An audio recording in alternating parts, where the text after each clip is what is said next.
श्री राम जय राम जय जय राम।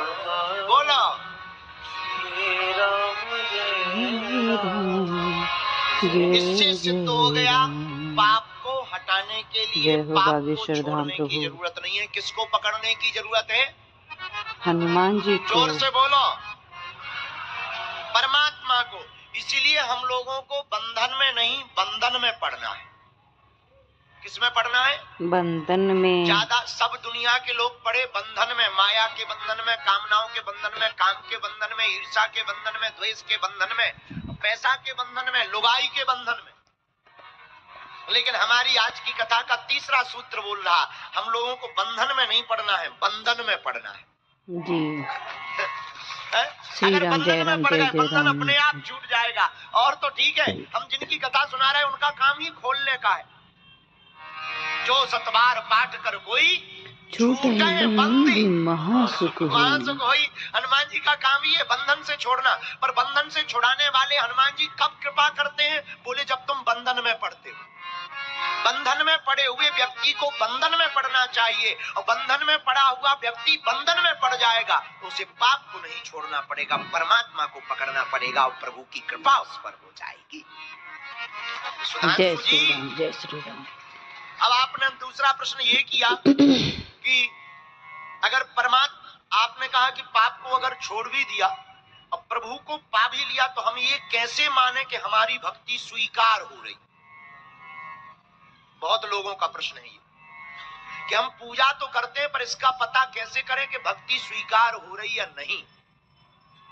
भैया इसका कोई पैरामीटर नहीं, कोई जांच की स्किन मशीन नहीं है कि तुम्हारे बैग में क्या डला। लेकिन कुछ जांचें हैं वो हम तुम्हें बता देते हैं, इससे तुम परख सकते हो कि तुम्हारी पूजा स्वीकार हो रही या नहीं। तो सुधांशु जी, पहला उपाय तो ये है कि तुम्हारी पूजा करते हुए कभी पुष्प चढ़ा करके अपने आप पुष्प गिरे, समझना प्रभु प्रसन्न है।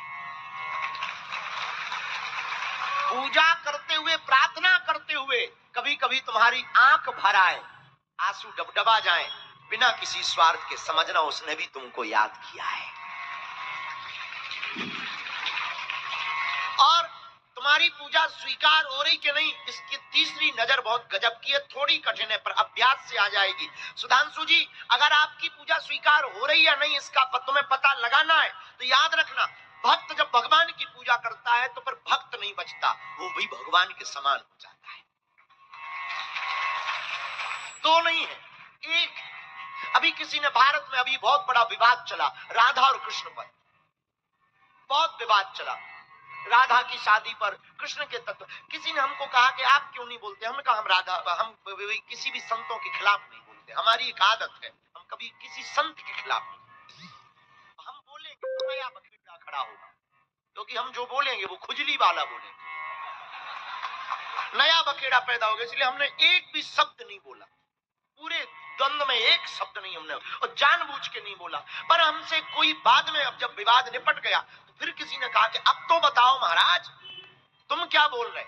हमने कहा बुरा मत मानिए, विवाह दो लोगों में होता है, एक में नहीं होता। विवाह दो लोगों में होता है, एक में नहीं होता। राधा तत्व और कृष्ण तत्व दोनों एक है। राधा का जो तत्व है वो कृष्ण का तत्व है, कृष्ण का जो तत्व है वो राधा है। राधा का तत्व कृष्ण है, कृष्ण का तत्व राधा है।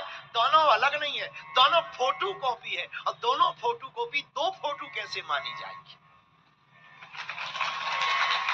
तो जब दोनों ही मानी जाएगी तो विवाह कैसे हो? इसलिए सुधांशु जी, आपने जो प्रश्न किया है कि हमारी भक्ति स्वीकार हो रही, इसका पता कैसे कर? मेरे पागल, तुम एक बात नोट करो, तुम भक्त हुए या नहीं इसका पहले पता करो। और अगर तुम भक्त हो गए तो ये तय है कि अब तुम नहीं बचे। रामायण कहती वही जाने जी देह जनाई, जानत तुम ही हुई जाएगी। लोग अपने गुरु को गोविंद के समान पूछते, क्यों पूछते? हम लोग गुरु में गोविंद देखते, भगवान से भी ऊपर गुरु के पद को रखते, क्योंकि हम लोगों को यह लगता कि हमारा गुरु पहुंच गया, और पहुंच गया तो वो ब्रह्म में और गोविंद में और गुरु में अंतर है। ये हम लोगों की सम्यक दृष्टि है।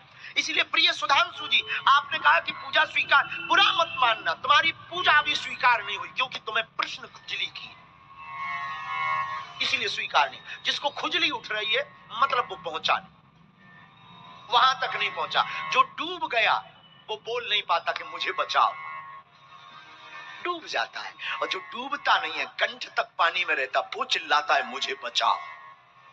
तो सुधांशु जी, अभी तुम कच्चे चेले, कच्चा बादाम, पक्के नहीं हो। इसलिए तुमने प्रश्न किया है कि पूजा स्वीकार, जिसकी पूजा स्वीकार हो जाती है उसे फिर पूछना नहीं पड़ता, उसकी तो आंखें बता देती है कि वो हर पल स्वीकार करे।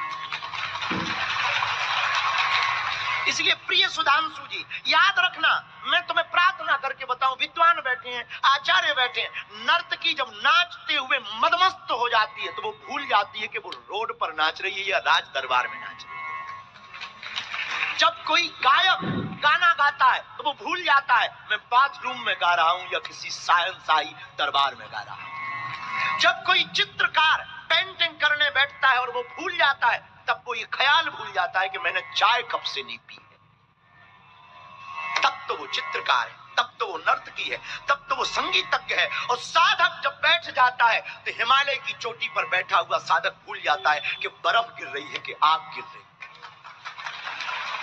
बाहर का भान उसका खत्म हो जाता है, बाहर का वहम, उसके संसार का वहम खत्म हो जाता है और भक्ति का उसका अहम खत्म हो जाता है। परिणाम सुधांशु जी ठीक होता है और परिणाम ये होता है ईश्वर तत्व की प्राप्ति होती है। अभी तुम्हें खुजली कर रहा प्रश्न, बवासीर बन रहा है कि पूजा स्वीकार हुई कि नहीं।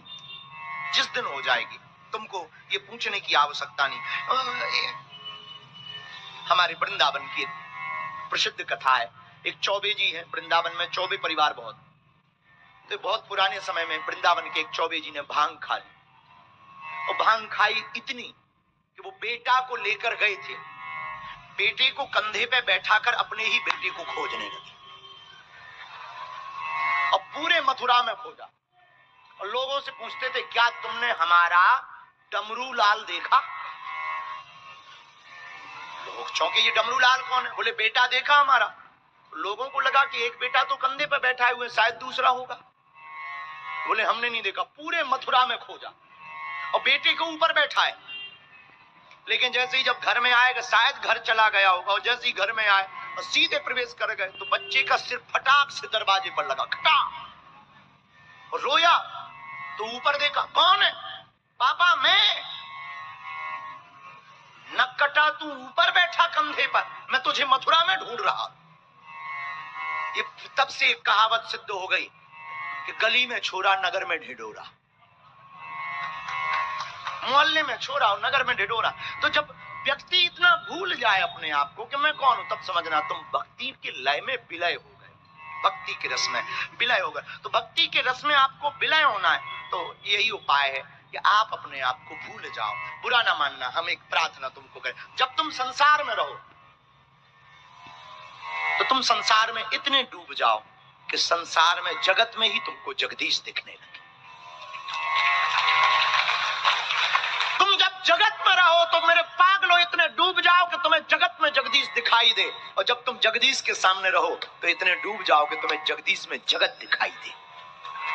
कहानी खत्म और तुम ऊंचे आदमी बन जाओगे। अभी तुम बहुत कमजोर आदमी हो, तुम्हारी 2 मिनट में श्रद्धा घट जाती, 2 मिनट में भरोसा उठ जाता, और इतने गजब के हो, ऑस्ट्रेलिया वाले तो और गजब के। ये तो हनुमान जी को प्रॉफिट लॉस का सीधा सा इनविटेशन दे देते। धन्य पागलो, गजब की बात है। क्या गजब का अनुबंध करते हैं, कॉन्ट्रैक्ट कहते हैं अंग्रेजी में। बच्ची की शादी हो जाए तो मैं बागेश्वर धाम पे 6 किलो लड्डू चढ़ाऊं, मतलब हनुमान जी तुम्हारे लड्डू के भूखे हैं। मतलब शादी ना हो तो लड्डू कैंसर। क्या गजब का कॉन्ट्रैक्ट है साहब, क्या गजब का बिजनेस चल रहा।